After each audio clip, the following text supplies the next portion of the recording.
السلام عليكم ورحمة الله وبركاته. فيديو جديد على القناة. اليوم عندنا سلسلة جديدة لأقرب ما فعله المشاهير اليوتيوبر بحياتهم. فيديونا اليوم عن كارولين مارليني. كارولين بمناسبة وصولها على الانستغرام 2 مليون قررت تعمل شي فريد من نوعه، هي انه تصمم جريدة وتلبسها. أنا هخاف من إيه؟ أيوة تخاف من إيه؟ هخاف من إيه؟ يعني ما لقت غير جريدة تصممها وتلبسها. شوفوا، يعني الواحد يحتفل يجيب له كيكة يكتب 2 مليون يلبس جريدة، وما لقيت أخسر من الجريدة هاي. يعني مسلسل عائلة 7 نجوم ما سووها، كانوا لابسين جرايد أستر من اللبستين.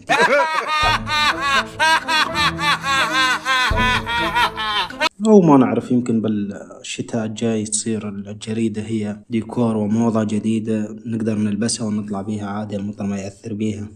المشكلة مو هنا، المشكلة أنه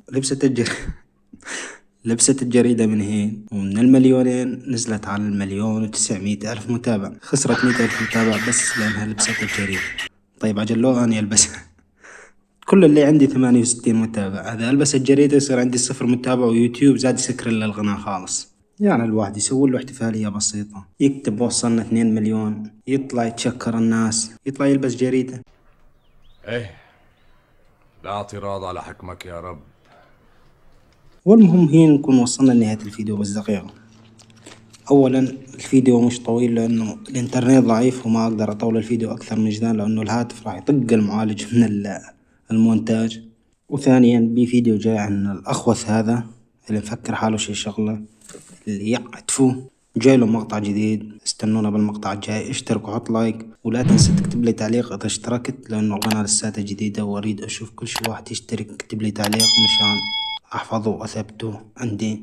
ان شاء الله مع الايام اذا وصلنا 1,000,000 او 2,000,000 اعرض كل التعليقات اللي كانت موجودة معي بهاي الفترة.